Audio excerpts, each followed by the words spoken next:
Hello, everyone. Welcome to our first ever webinar as a fire marketing team. Thanks for joining us to From Brick to Click, 10 Ways to Generate Sales When Foot Traffic is Decreasing. My name is Ryan Fire. I'm the Managing Director of Fire Marketing, and I'm joined with Johnny McKenna, who is our Client Experience Director. Hey, Johnny. Hey, Ryan. Super excited to be here with everyone. Yeah.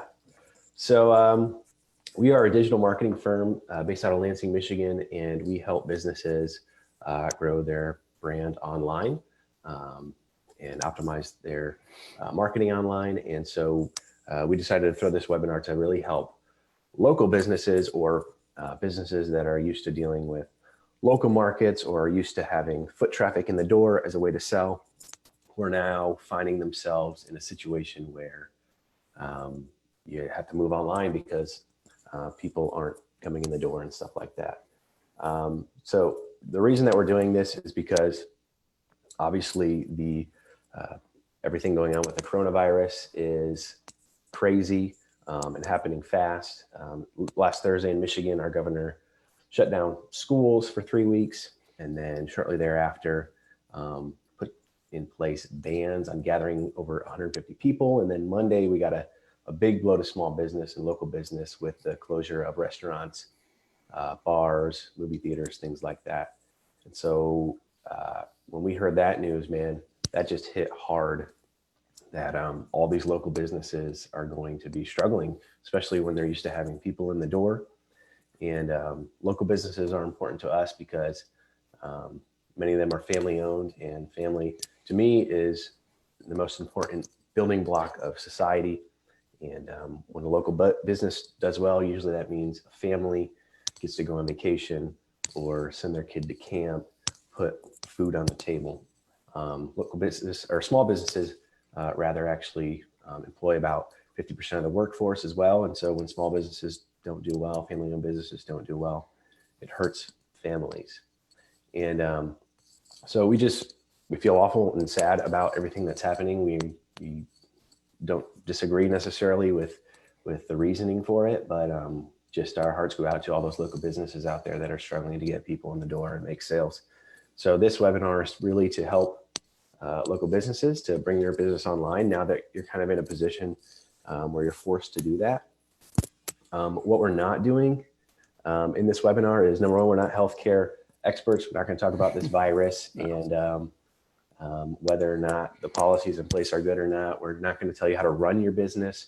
We really just want to share some ideas on how you could maybe bring your business online at this time. We're marketers, so we're digital marketers. We're going to talk about that kind of stuff. And with this webinar, we're actually going to break all the rules that we usually would advise our clients on when we're in a webinar.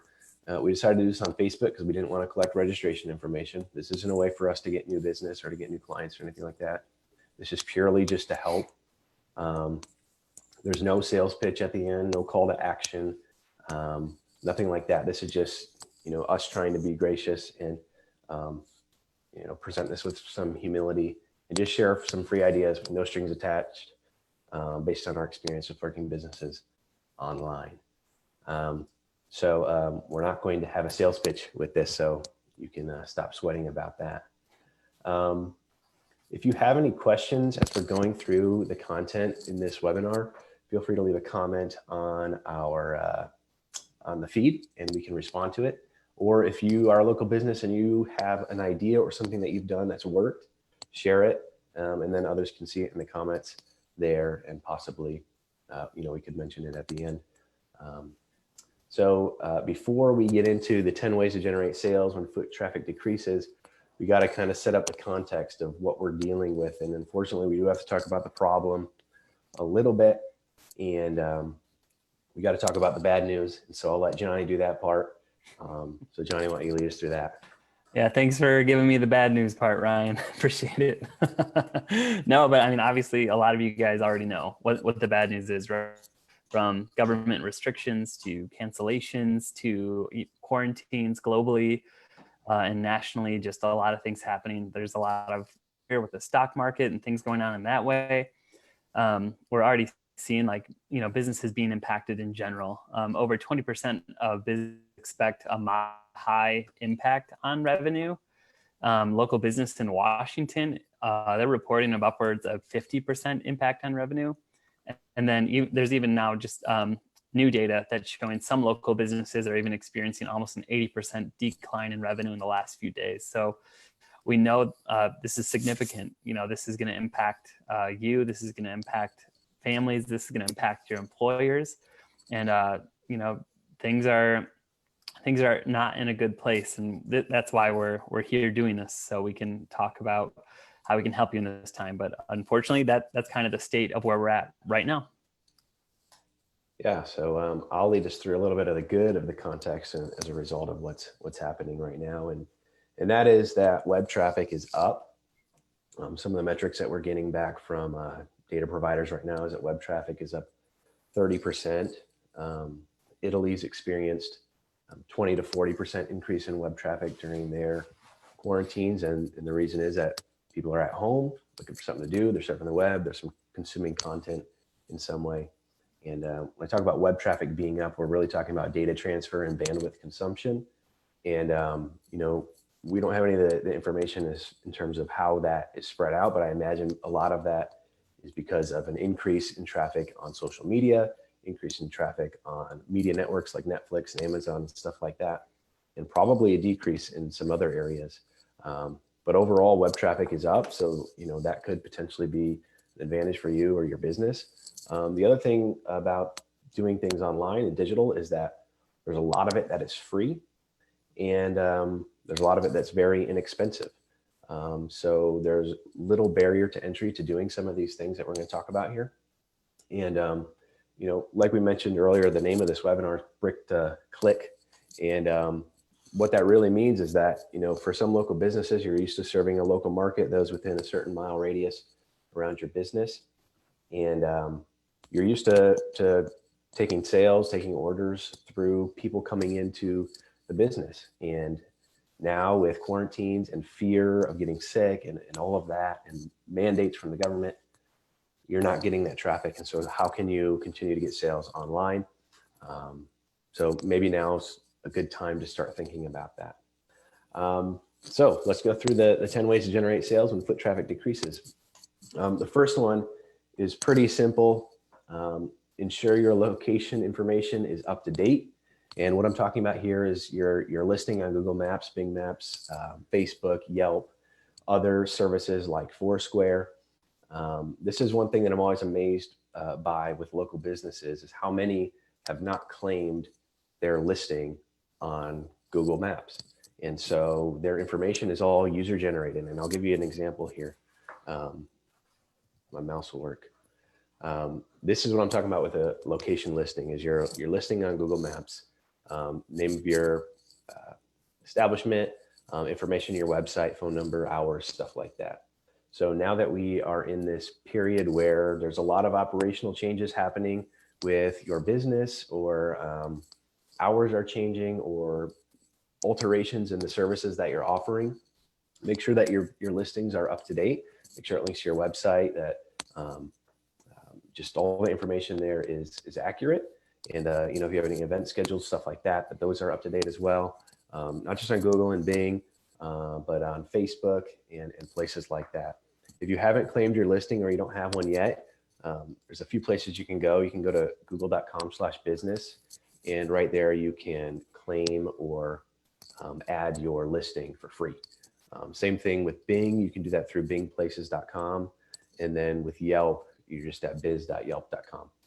One thing I will mention is we are going to have a PDF that is completely free. It's not gated. We'll give the link and you'll just be able to download it right there. It's firemarketing.com/10. And you'll be able to download all these links and stuff that we're sharing. So, that's really the first tip. One tip I have for restaurants is, if you're moving to taking orders over the phone or through the website or something like that, take your cell phone, take a picture of your menu and add it as a photo on your listing location. So a customer can easily see, what you have to offer and just call you to place an order. Otherwise, they're kind of guessing if you don't have the information available. Another suggestion I'd make is on your website is to have some type of notice about interruptions because of the coronavirus, if there is any, or even if there isn't any. I think what customers are expecting when they go to your website is to see some type of acknowledgement of that. Otherwise they'll just assume that the website is out of date. And they may not know if you're open or anything like that, and they may go somewhere else. So if you just acknowledge it and say, hey, these are our hours, this is the type of services that we're offering, you can order online, things like that, I'd recommend putting some type of notice on the website to talk about what's going on with your business right now, just because we're in this environment where everything's changing. So that's thing number one, is update your location data. And Johnny's going to lead us through number two. Yeah, number two, connect your POS system with e-commerce if possible. There's a few ways to do this. Chances are you have some sort of electronic POS system already in place. Things like Shopify and Square and Clover are pretty common ones that people use. There's a lot of other systems too in place, like Toast Tab for restaurants.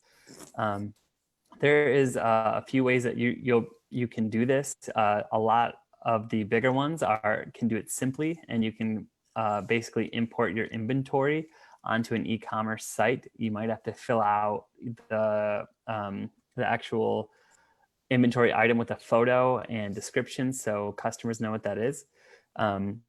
If you don't have a POS kind of system like that set up, or you've only done business to consumer interactions and people are only paying face-to-face, and you don't have any kind of way to have this set up on the web, you can go to Shopify or Square and just set up something really quickly. Get like depending on how big your inventory is, your 15 to 20 best-selling items maybe on there, just so you have a way for customers to go online and purchase items from you. Shopify has typically been a better choice for retailers, and while Square does well with things like service, mobile, business, and food. Toast Tab, like I'd mentioned before, is great for restaurants. So those are some things that you can check out. Otherwise, you can always do something like even Facebook Marketplace, put your stuff up on there. And then even letting people know, like, can you do a local delivery, something within a certain mile radius. If someone purchases something online, you can deliver it and drop it off on their porch. Whatever you need to do basically to get an online presence with your store where people can purchase items directly from you now, if you haven't been doing that already. Just something to remember at this point, you're not going online right now to compete with like giants like Amazon and Walmart. You're just going online to make sure your customers know that you're still there, that you're still doing business, that you're still, acknowledging what's happening, but you're ready and willing to meet them where they're at and do what you can do to, meet their needs and whatever services or goods that you're providing, and, willing to go the extra mile of doing things like drop-offs or maybe some sort of secure, safe pickup, whatever it is that you can offer them, just letting them know like, hey, I'm still here and I need your business as much as I need you. And that is number two, connecting your POS system with e-commerce. And I'll turn it over to Ryan for three. Yeah, kind of along that lines is, take orders any way that you can. Reduce the hurdles that a customer has to go through to buy from you. And so that means, can you take orders over Facebook Messenger or over phone calls or emails or text messages? Do whatever you have to do to reduce the burden on a customer to place an order from you. One thing, especially with younger people, they don't want to pick up the phone and talk to somebody. So can you offer a messenger service or texting service that someone can place an order with you with, or an email or something like that? And I did want to go through a couple of options. One is adding Facebook Messenger to your website, and that's pretty easy to do.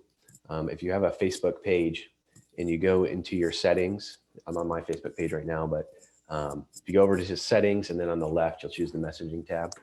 There is this add messenger to your site section. If you click get started on that, it brings you through this little wizard on adding messenger to your website. You can even choose the greeting that's there. So, in this time you can say, hi, we're now accepting orders through Messenger. Is there anything that I can help you with? You can customize this text. And then once you get through this process, you can even change colors if you want to.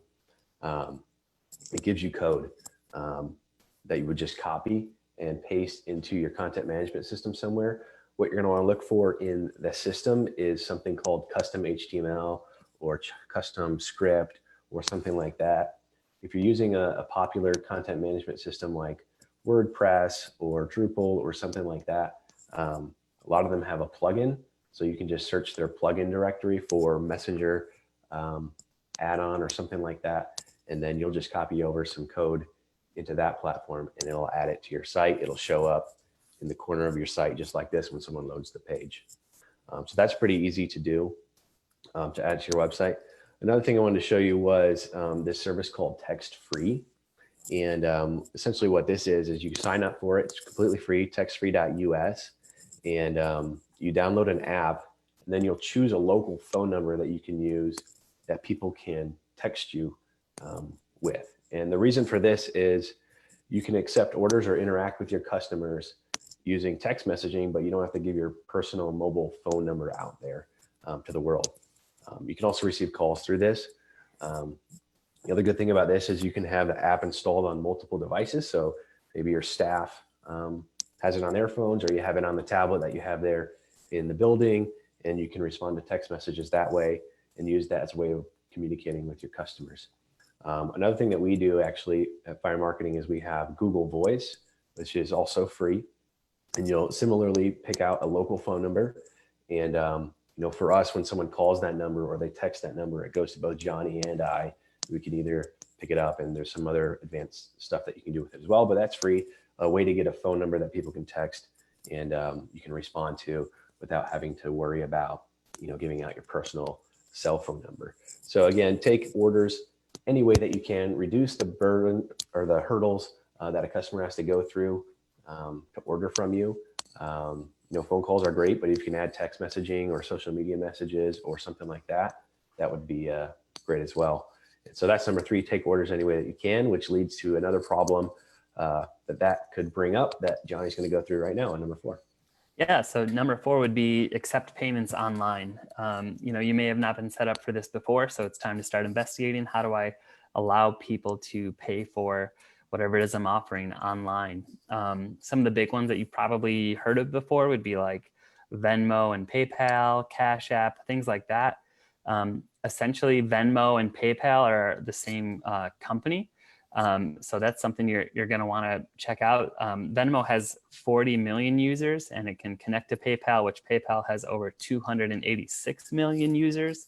So chances are people have one of these apps that they'd be comfortable and used to using. If you go to the PDF on our website and download that, you can click on links that'll take you to the place you need to go to register your business as someone that can accept PayPal payments or Venmo or Cash App. Square/Cash App has over 15 million users. And then, of course, we have things like Google Pay and Apple Pay. Even Facebook Messenger is able to send money. You can send and receive money on Facebook Messenger. So you're able to, even use that. Just remember that with all these kinds of credit card systems, as you probably know, there's going to be transaction fees that apply, something like 2.9%, as well as like a 30-cent transaction fee. But honestly, just figuring out what makes sense for you right now. What's the simplest solution for you to get things going? It could be Facebook Messenger, it could be Venmo. But what can get you going right now? It doesn't have to be the solution that you use forever. Like from now moving forward, I'm always going to be doing this. But if you can just get something going, now for the next 2-3 weeks when things are where they're at right now for us, how do I make it so my customers can pay me online and make that simple and something they're used to and something that they know? So that's number 4, accept online payments.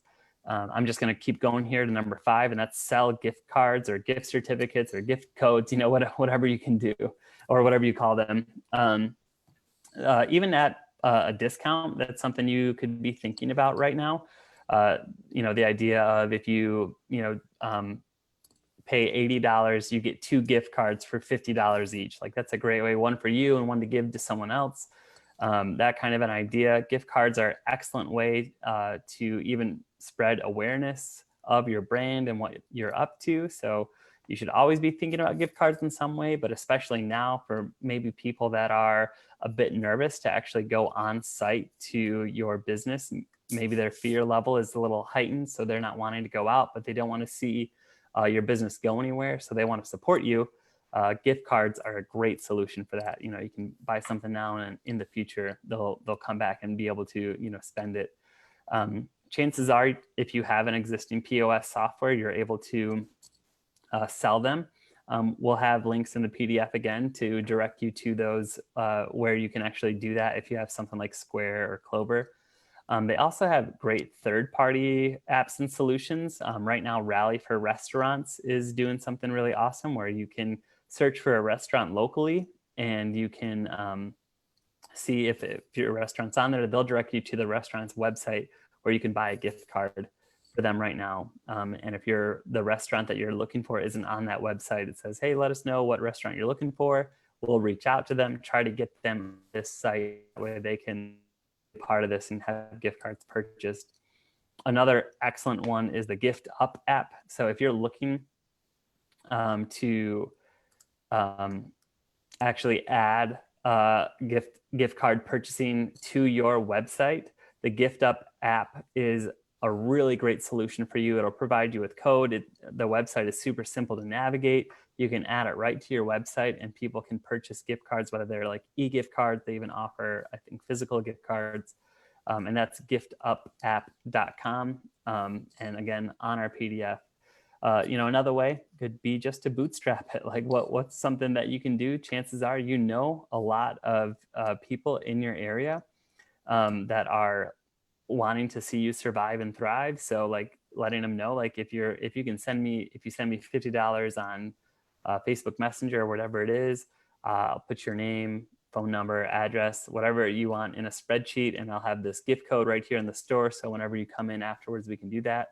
And you know, some of the things that we didn't mention with gift cards that chances are when someone has a gift card of around 38% overspend on average, or I'm sorry, they overspend 38% of the gift card's value on average. So it's a great way to just help your business out in that season.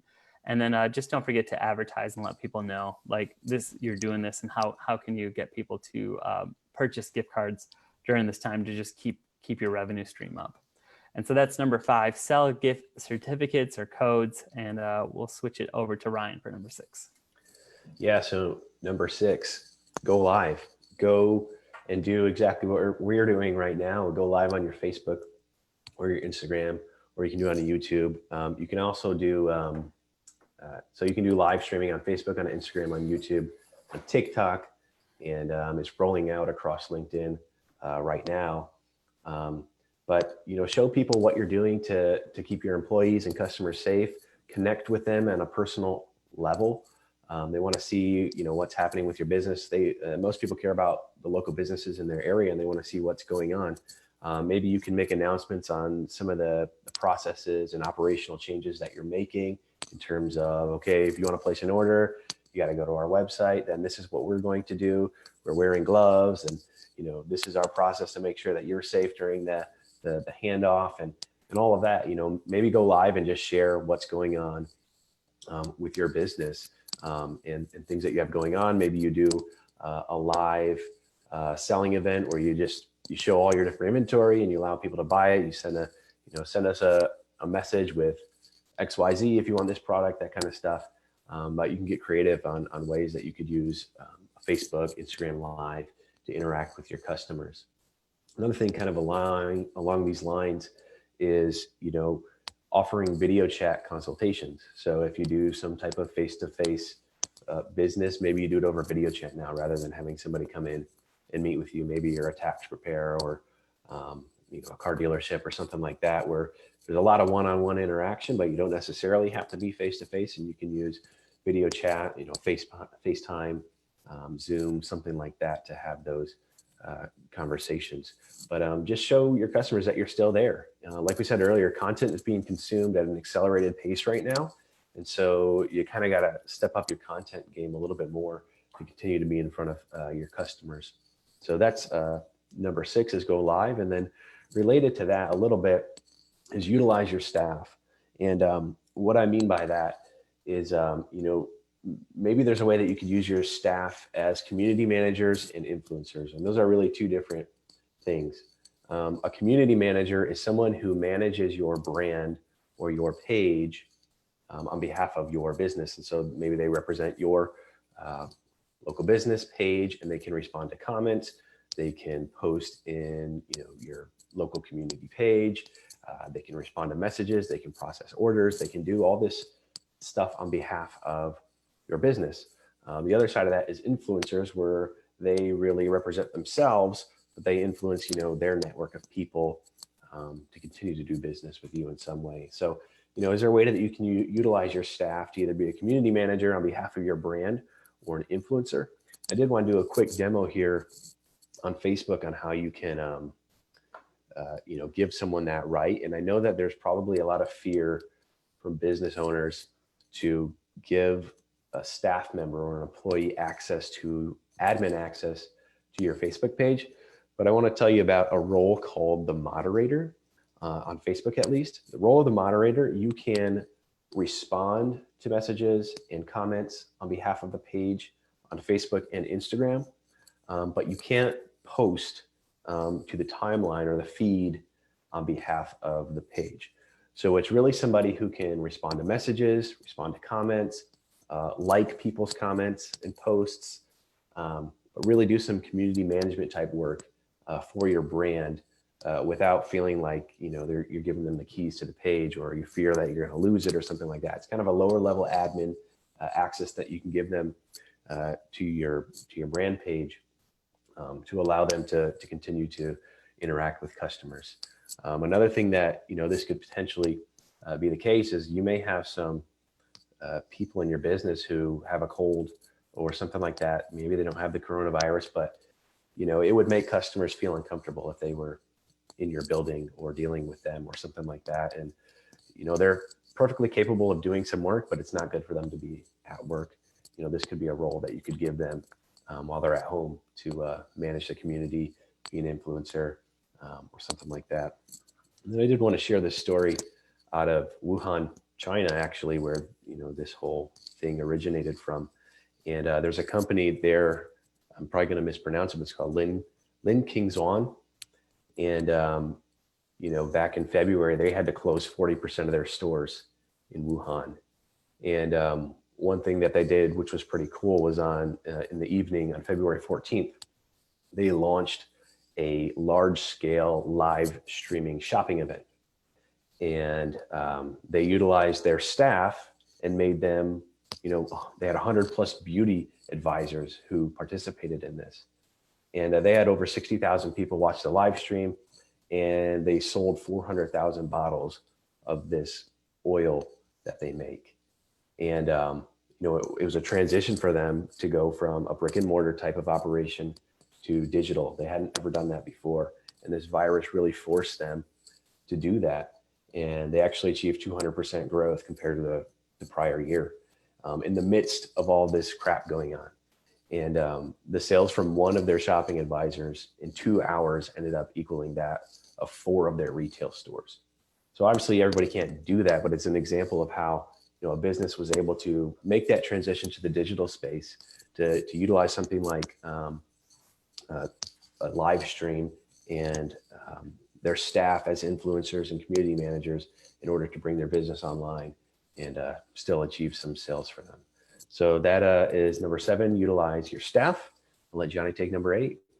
Yeah, so number 8, develop an email marketing plan. If you don't already have one of these in place, now is definitely a great time to utilize your emails. Chances are you might have a database of customer emails. You probably, have received them through your POS software or your CRM software.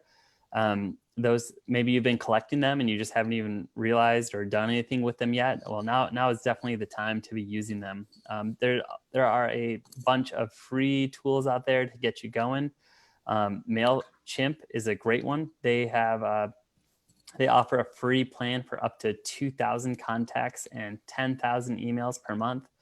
There's ads in those emails as well, but you're at least getting it out to your customers. They also have other flexible options like pay-as-you-go type ththings. Another one worth mentioning is MailerLite.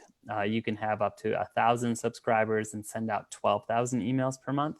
They have automations and landing pages and reports. Both of these systems do. The only difference with MailerLite is they don't have any templates in the free version, so you'd have to be kind of making your own as you go. But both MailChimp and MailerLite integrate with your CRM software, which is super nice. So you can maybe see which ones, if you're already using one, you can kind of do some research and see, is there a email marketing software that integrates already with what I'm using? That way you're able to, pretty seamlessly import the emails that you have, start sending out lists, and just send out emails about what's going on at your store, and just including in there everything that you're doing, everything that's going on with what you're up to. Include links to your social media accounts, anything that you can do to basically stay at the front of customers' minds during this time when they're not out walking around typically.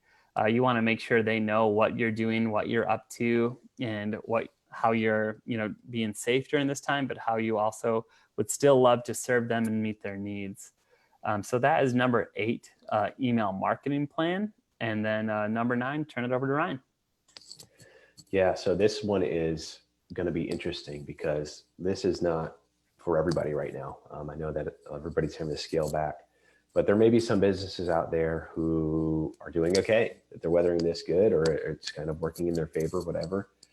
But one thing that we're noticing right now is that digital advertising, cost of digital advertising is going down. And the reason for that is that digital advertising is an auction.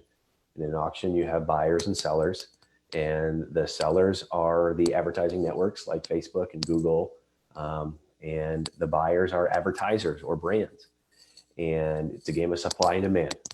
Advertisers have a certain amount of, advertising platforms have a certain amount of inventory available where they can show ads, and there are a certain amount of advertisers who are buying those placements. And right now it's down. What we've noticed is that in our portfolio of different brands that we manage advertising for, is that we've seen a 35 to 45% decrease in the cost of advertising since the end of February. That means that your dollar goes further in advertising. And what I'm talking about when I talk about decreasing cost of advertising, I'm primarily talking about CPM and CPC. And CPM stands for cost per millennia, or cost per 1,000 impressions, and CPC stands for cost per click. And we're seeing decreases in both of those costs for digital advertising.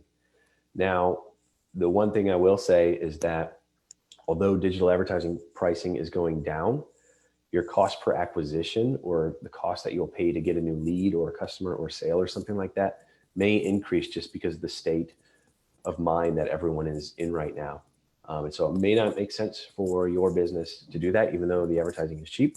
But there may be some local businesses out there right now who can take advantage of this. And so we felt like we had to mention this. It's not for everybody, but it is something that's happening in the world today. And so that's number 9, invest in advertising. And then 10, as you're making this shift into the digital space, think about your digital marketing strategy. Start thinking about how you're going to reach customers at each phase in the buying process. And I want to talk a little bit about building a marketing funnel. And a marketing funnel is nothing unique to digital. It's kind of a marketing thing. And I have here a 4-stage marketing funnel that I've borrowed from Google, who borrowed it from somebody else. It's called the See, Think, Do, Care funnel. And the purpose of any marketing funnel is really to mimic the buying process that a customer goes through. So think of the last thing that you purchased as a customer. There's a process that we all went through. First, we were aware that we had a problem. We were hungry. We needed some new clothes. We were aware of a problem. Then we became aware of a solution, that there was something that could take care of that problem for us. We were aware of different brands. We were aware of different products. So there's kind of this awareness phase that we go through, and that would be called C on this funnel here. We're seeing the problem. We're seeing an ad. We're seeing a brand, a product, or something like that. Then we go through a phase of consideration, or where we're thinking about it. We're doing some information gathering. We're scouring the website for the best price and all the features and benefits. And we're watching videos on toolboxes and all this stuff. We're considering, do we need this thing? And eventually we're ready to make that purchase, and we'll enter the conversion or the do phase of the funnel. And then from there, after we make a purchase, it's responsibility of the business to care or to continue to nurture your existing customers. And so think about, each stage of that process that a typical customer will go through when dealing with your business, and what activity are you doing online to address each of those areas. So how are you making people aware of the problem that your products or services solve? How are you making them aware of your brand? How are you making them aware of your products? And so a lot of that is through advertising. We think about traditional advertising really being in this C phase of the funnel, the TV ads and the billboards and stuff like that. And that's where you're going to see a lot of kind of high level awareness advertising on Facebook or Google or YouTube. You're trying to find new customers and get your message in front of potential new customers. But then there's also people who are aware, and they're more in the think phase. They have some type of intent. They're looking around, and how are you going to make sure that they consider you? So what activity do you have going on to capture those types of people in that phase? Maybe you're serving ads to people who have recently visited your website, or maybe you're doing activity around people who search for pizza near Grand Ledge, Michigan. And you accomplish that through search engine optimization or paid ads or something like that. Or maybe it's your Google Maps listing or Facebook information, or you have a blog. What activity are you doing to support people who know what they need? They're just trying to figure out where they want to get it from and how bad they need it. And then in the do phase, how do you help people convert? How are you making it ridiculously easy for people to do business with you? And that's really what the majority of the content that we shared here today is. There's a lot of hurdles and burden on a customer today. They don't feel safe going out in public. They don't feel safe dealing with people. And so that introduces a whole lot of roadblocks for you as a business in trying to sell something, because they're fearful of that. So how can you make it easier on them? Can you take orders online or through phone or through text or through messenger or email, or still in person somehow? Do you offer store pickup, curb delivery, ship to home, or home delivery? What type of things are you doing to make it ridiculously easy for people to do business with you? And then there's the phase in the funnel that everyone always forgets about, or a lot of businesses forget about. And it's your existing customers. What are you doing to take care of them? Provide good customer service, keep them happy. What are you doing to get repeat purchases? You have an email program or a frequency program or a friends and family program. And, like we said multiple times in this webinar, that content is being consumed at an accelerated pace, 20 to 40% increase in web traffic. And if you didn't have a digital strategy before, you're kind of being forced into it today. So maybe take this as an opportunity to spend some time and effort on mapping that out. Don't just sit around and wait for this to pass and then go back to things as normal, but use it as a way to make your business better and stronger. So we just have a couple of closing thoughts before we let you go. Number one is, remember that simplicity wins. This is one of my favorite phrases. You don't have to overcomplicate things, and don't overcomplicate things for your customers or for yourself or for your staff. You don't need to have a fully fledged, technologically advanced e-commerce platform today or tomorrow. You may just need to give out your cell phone number so people can text you, or have a messenger, or tell people that they can place orders through Messenger. It's not the most efficient thing in the world, but it will work. It will get you through it. Just keep it simple, make it simple for your customers. And you don't have to have everything figured out right now. We're in uncharted territory. We've never had an event like this before with the technology that we have right now. And no one knows exactly what this is going to look like or exactly how to navigate it. If anyone's telling you this is exactly what you need to do right now, and I can promise you you're going to get through it, no one's been through this. So take some type of imperfect action. Just move forward, do something today and get started. It's a lot easier to steer a car once it's in motion. So just take action now and do something. And then the other thing is, Use this as an opportunity to innovate and better serve your customers. You may discover that they've always wanted online ordering or delivery for a long time. And maybe this can become a new revenue stream for you in the future when this all passes. And, I want to share a story with you that kind of illustrates this point. We all remember the recession back in 2008-9 and thereafter. And at that point in time, auto sales were in the tank. You remember the banks failed, and then you had the big three automakers in Washington trying to get a bailout. Auto sales were down 40%. But in the beginning of 2009, Hyundai, for some reason, was able to double their market share. And why is that? Well, they rolled out this thing called the Hyundai Assurance Program. And if you remember the 2009 Super Bowl, they had a Super Bowl ad for this. And the Hyundai Assurance Program was, if you lose your job in the first year of ownership, you can return the car with no impact to your credit. And it worked. They were able to double their market share. This was a brand that struggled in the American market for a long time. You may remember before that they had to introduce this 100,000-mile warranty. It was because they had this image of being this poorly built, poor quality car. And really in 2009, when they introduced this new program, it helped them turn the corner and gain market share in the United States because they thought innovatively during a time when people were afraid. You remember the 2008-2009 recession was a recession of fear. People were afraid of losing their jobs. Johnny and I both worked together in 2009, and we both lost our jobs because of the recession.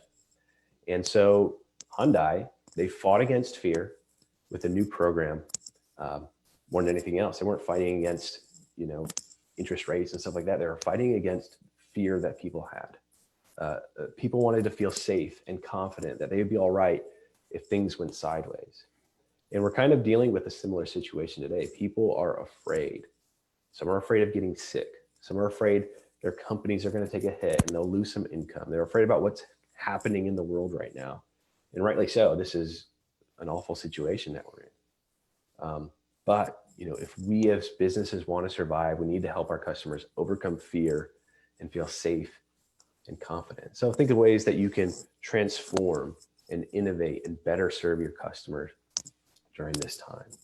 And Johnny's got one more point for us here. Yeah. And finally, guys, you can do this. You can do this. You started a business. You've been around. Chances are, if you've been around for 1 or 2 years, you're over the hump. Like, you just took on one of the hardest challenges, and you're able to, you've made it. You've done the dream for a lot of people of started your own business. And this is an opportunity, right? This challenge, this hardship is an opportunity to be creative, to be innovative, and to take care of each other. Your community needs you just as much as you need them. This past week, a local restaurant posted on their social media that they were having, some issues, obviously, and that they're still open and that they still love to have customers. They're only doing, pickup service. You can order and then go and pick up. And my wife and I wanted to support them because we love eating at this place. So I went there, and when I got there, the guy was like, "Hey, hold on. My phone's been ringing off the hook. I got 7 tickets right now." He's like, "It's the busiest we've been all day." Just crazy, because all he did was post on social media what was going on, that, he was going to have to, figure things out with his serving staff since they're not being utilized right now. And the community responded. They saw that this restaurant that they love was in trouble, and they responded with orders. They responded with gift cards. They responded with anything they could do to keep that restaurant part of the local economy, part of their lives, because they love it, and chances are you have customers that love you too, that don't want to see you go anywhere during this time. Just remember, people's minds are in all kinds of places right now too. We have in our brains just this fear and this anxiety against loss. There's this psychology and marketing of avoiding loss as much as possible. Losses are 2 times as powerful in our brain as a gain would be. So when our brain thinks of, would I rather get a $5 discount, which is, a super positive thing, or would I rather avoid a $5 surcharge? Like, our brains are going to fight 2 times as harder to avoid that $5 surcharge, even though it's, what's $5 until it's you're taking $5 from me. Like, no, how do I avoid that at all costs? So chances are our brain, your brain, people's brains are in, more of this fear and anxiety place. And it's irrational. It's not good. It's just irrational right now. Chances are things right now might seem 2 times worse than they actually are. So fight against your brain going somewhere crazy, going off the deep end. Things probably aren't as bad as our brains are making them out to be. And honestly, guys, chances are you've been wanting to do a lot of this stuff anyways. You've been wanting to get a digital marketing strategy in place. You've been wanting to update your contact information. You've been wanting to have maybe a little bit more of a presence in social media, or get an email marketing campaign going, all the things that we've listed. And you've been, too busy to even keep up with any of that stuff. And now you have the time, now you have opportunity. You almost have like an extra 2-3 weeks in a year to do some of the things that you've been wanting to do anyways.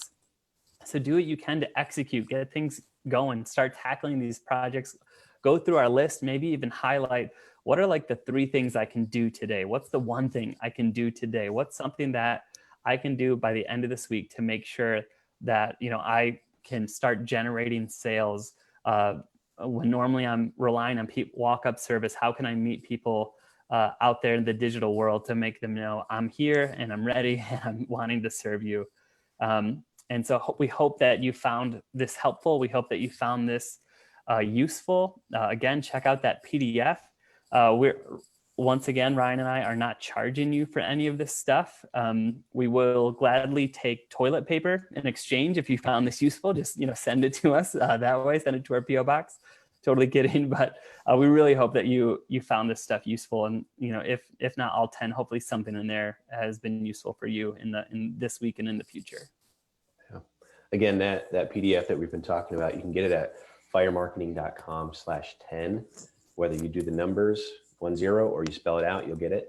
And it just redirects you right to that PDF, and you can download that for free. It's got all the 10 things that we listed in here, as well as a bunch of links to some of the resources that we shared, completely free. So thank you everybody who attended this live event for us. It was the first time we've ever done anything like this. So appreciate you taking time out of your day to watch this. And we really do hope that it can help you in some small way.